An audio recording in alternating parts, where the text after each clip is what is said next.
Assalamualaikum warahmatullahi wabarakatuh. Hai sahabat permata, bertemu lagi kita pada pertemuan kali ini.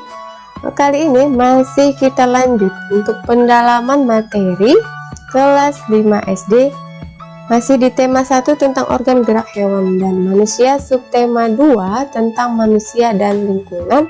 Kali ini pembelajaran ketiga. Nah, baiklah, tapi sebelum kita lanjut ke pendalaman materi, jangan lupa untuk sahabat yang belum tekan tombol subscribe yang masih merah, tekan tombol subscribe-nya. Jangan lupa untuk like juga dan share kepada teman-teman sahabat permata. Oke, terima kasih. Baiklah, kita lanjutkan langsung saja ke pendalaman materi berikut. Kali ini kita akan belajar tentang penduduk yang ada di Indonesia. Nah, berdasarkan data dari Badan Pusat Statistik atau BPS tahun 2010 bahwa jumlah penduduk Indonesia itu berjumlah 230.641.326 jiwa. Nah, padat sekali ya penduduk Indonesia. Jumlah penduduk tersebut tersebar di beberapa pulau atau kepulauan di Indonesia. Nah, jika kita lihat pada tabel berikut, tampak sekali pada Pulau Jawa ini adalah jumlah penduduknya paling besar, yaitu 136.610.590 jiwa. Menyusul pula Pulau Sumatera di sini, ya. Nah, penduduk di Pulau Jawa sangat padat, ya, jumlahnya besar. Sedangkan untuk luas wilayahnya Pulau Jawa justru lebih kecil dibanding pulau yang lainnya. Nah, maka dari itu, untuk mengatasi kepadatan di Pulau Jawa, nah, pemerintah Indonesia ini mengambil kebijakan yang diambil dengan melaksanakan yang namanya program transmigrasi. Nah, mungkin sudah tidak asing lagi bagi sahabat apa itu transmigrasi. Nah, transmigrasi artinya di sini penduduk Pulau Jawa itu dipindah ke pulau lain yang sedikit penduduknya.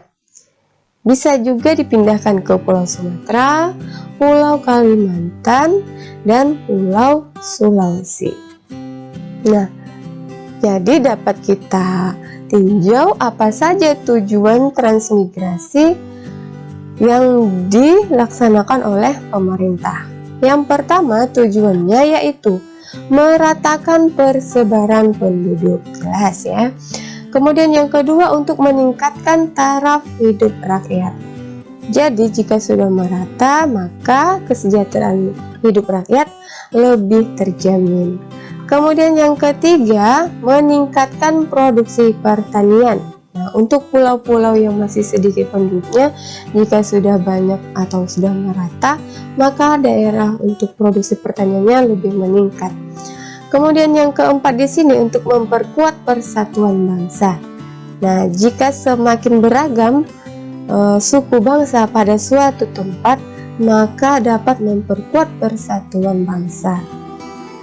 Baik, kemudian kita lihat lagi persebaran suku bangsa.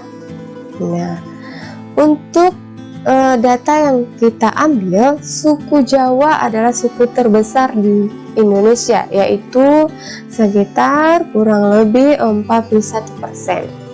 Nah, jika kita lihat pada tabel berikut, untuk beberapa pulau atau kepulauan di Indonesia, misalnya di Pulau Sumatera, suku bangsa apa saja yang ada di Pulau Sumatera?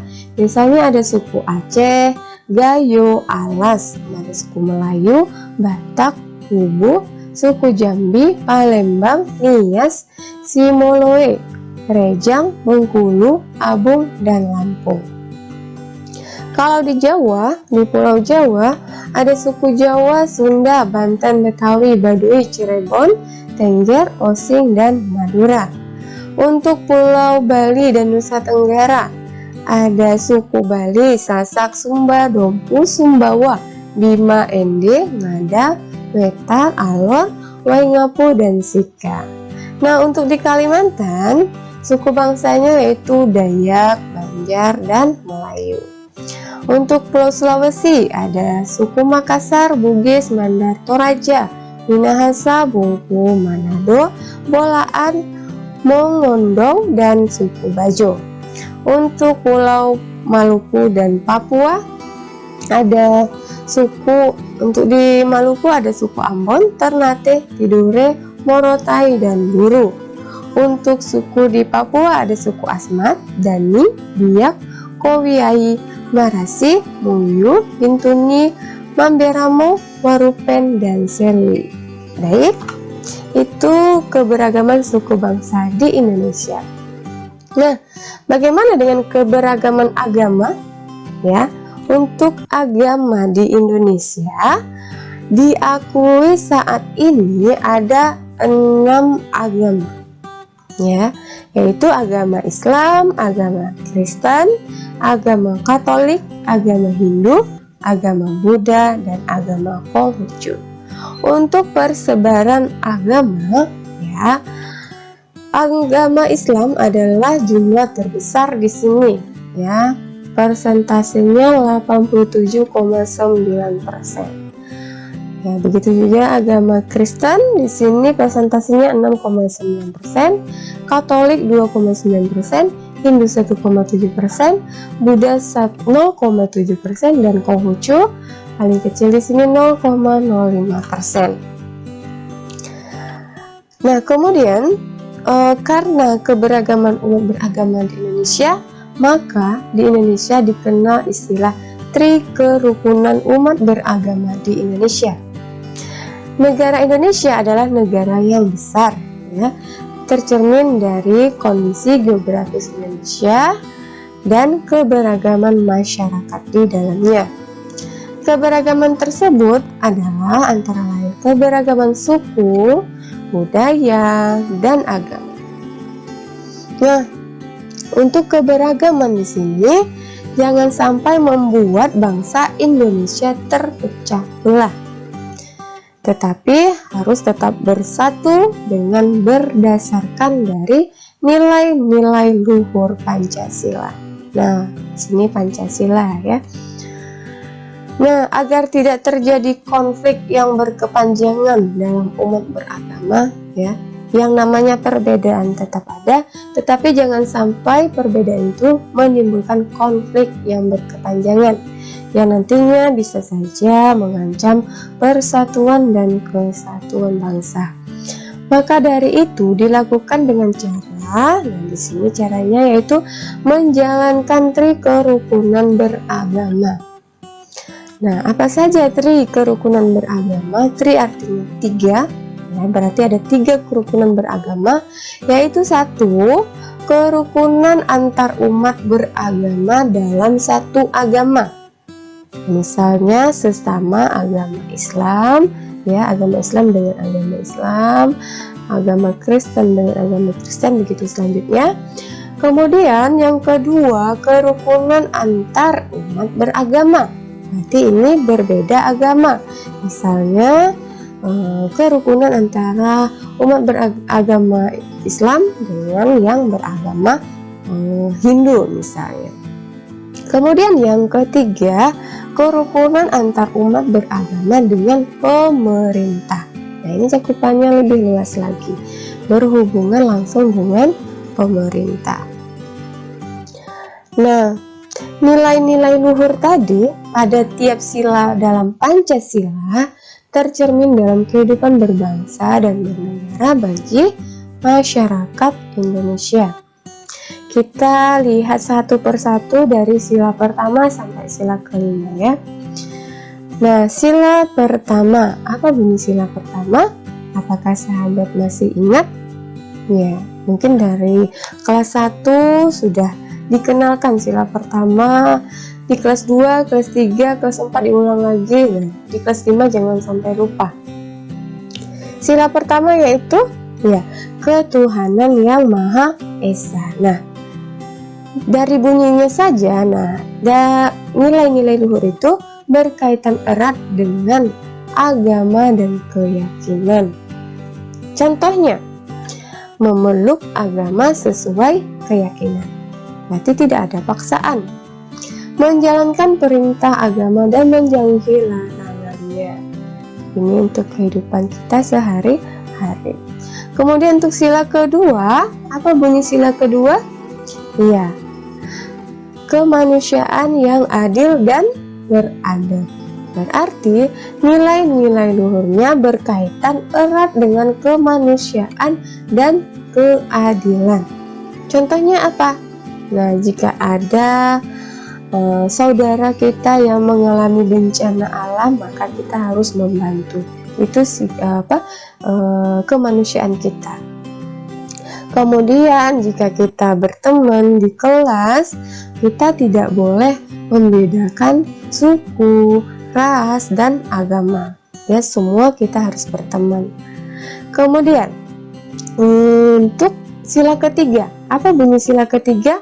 Ya, Persatuan Indonesia. Nah, nilai-nilai luhur yang berkaitan erat di sini tentang persatuan. Contohnya apa? Kita harus membiasakan gotong royong, ya, gotong royong atau kerjasama. Kemudian kita harus mencintai produk dalam negeri. Kemudian juga menjaga kelestarian budaya bangsa. Nah, cintailah misalnya adat budaya yang ada di Indonesia, karena banyak sekali kebudayaan yang indah di Indonesia. Kemudian untuk sila keempat, apa bunyi sila keempat? Apa bunyinya? Ya, bunyi sila keempat adalah kerakyatan yang dipimpin oleh hikmah, kebijaksanaan dalam permusyawaratan perwakilan. Nah, di sini jelas berkaitan erat dengan kerakyatan dan musyawarah. Contohnya apa? Musyawarah dalam mengambil keputusan. Apa di sini yang diterapkan di Indonesia adalah musyawarah mufakat. Kemudian kita menghormati dan menghargai pendapat orang lain. Baiklah, untuk sila kelima, apa bunyi sila kelima? Ya, keadilan sosial bagi seluruh rakyat Indonesia. Berarti nilai-nilai luhur itu berkaitan erat dengan kemakmuran dan kesejahteraan. Contohnya apa? Di sini misalnya memperlakukan rakyat itu sama di mata hukum, tidak ada istilah tebang pilih. Nah, di sini sama, di mata hukum sama. Kemudian untuk pembelajaran 3 kita juga belajar tentang keberagaman penduduk Indonesia. Nah, keberagaman penduduk Indonesia itu dapat kita ketahui dari suatu media misalnya, atau bisa kita lakukan dengan cara wawancara. Nah, apa sih wawancara itu? Wawancara itu merupakan tanya jawab dengan seseorang, apakah itu pejabat atau tokoh masyarakat, untuk kita mintai keterangan atau pendapatnya mengenai suatu masalah atau informasi. Nah, wawancara itu kita harus ada yang namanya narasumber. Siapa itu narasumber? Apa itu narasumber? Narasumber adalah orangnya, orang yang dipercaya, memiliki kemampuan dan pengetahuan terhadap suatu masalah, orang yang bisa memberikan kita informasi yang terpercaya. Nah, bisa itu pejabat atau tadi tokoh masyarakat. Ya, jadi wawancara adalah kegiatannya, tanya jawabnya. Narasumber adalah orangnya yang akan memberikan informasi. Nah, apa sih tujuan kita melakukan wawancara itu? Tujuannya yaitu untuk mencari informasi selengkap-lengkapnya tentang suatu masalah. Nah, jadi ingat, sebelum kita melakukan wawancara, kita harus melakukan beberapa persiapan supaya wawancara yang kita lakukan itu baik ya, dan tidak berantakan. Persiapan yang pertama, misalnya kita harus menentukan tema atau topik. Tema tentang apa nih? Misalnya tentang keberagaman penduduk Indonesia. Nah, kita juga menentukan tempat dan waktu di mana kita akan melakukan wawancara dan kapan waktunya. Kita harus wawancara narasumbernya. Kemudian kita harus menentukan narasumber. Siapa narasumber yang akan mau dan akan memberikan informasi itu. Kemudian keempat, tentukan tugas tiap-tiap anggota. Misalnya siapa yang nanti akan menyiapkan menyusun pertanyaan, siapa yang akan mewawancarai narasumbernya, siapa yang akan melakukan perekaman atau menulis poin-poin pentingnya. Nah, kemudian nomor 5, jangan lupa siapkan perekam atau alat tulis yang diperlukan. Kemudian keenam, susunlah data pertanyaan dengan baik ya. Pertanyaan yang baik, yang jelas ya, singkat dan mudah dipahami oleh narasumber. Nah, jika sahabat permata sudah memahami pendalaman materi tadi ya, maka sahabat permata akan melakukan menjawab pertanyaan uji kompetensi. Jika belum, maka bisa diulang lagi pendalaman materi yang tadi. Nah, untuk soal di sini ada 5 soal yang disediakan. Soal yang pertama, wilayah paling padat penduduknya di Indonesia adalah pulau. Nah, di sini tidak ada. Nomor 2, perpindahan penduduk dari daerah padat penduduk ke daerah yang masih jarang penduduknya disebut. Nah, ini program apa tadi nih yang ada di materi tadi? Nomor 3, menjaga kerukunan antar umat beragama ya, antar umat beragama merupakan pengamalan sila keberapa? Nah, mudah sekali. Nomor 4, kamu sedang menonton televisi sementara kakakmu sedang menunaikan ibadah, maka kamu sebaiknya titik-titik volume televisi. Nah, ini tentang sikap yang baik seperti apa. Nomor 5, orang yang dipercaya memiliki kemampuan dan pengetahuan terhadap suatu masalah disebut. Nah, apa di sini? Ini tentang wawancara tadi. Baiklah, 5 pertanyaan saja yang akan dijawab oleh sahabat permata. Nah, baiklah, berarti materi kita sudah selesai. Buat sahabat permata, ingat bahwa awal dari kebijaksanaan adalah dengan menaklukkan rasa takut. Jadi jangan sampai rasa takut itu terlalu kuat sehingga kita tidak berani untuk mencoba sesuatu. Baiklah, terima kasih sahabat permata atas perhatiannya menyimak atau belajar bersama Rumah Cahaya Permata. Ya, sampai bertemu lagi nanti kita pada pertemuan yang selanjutnya.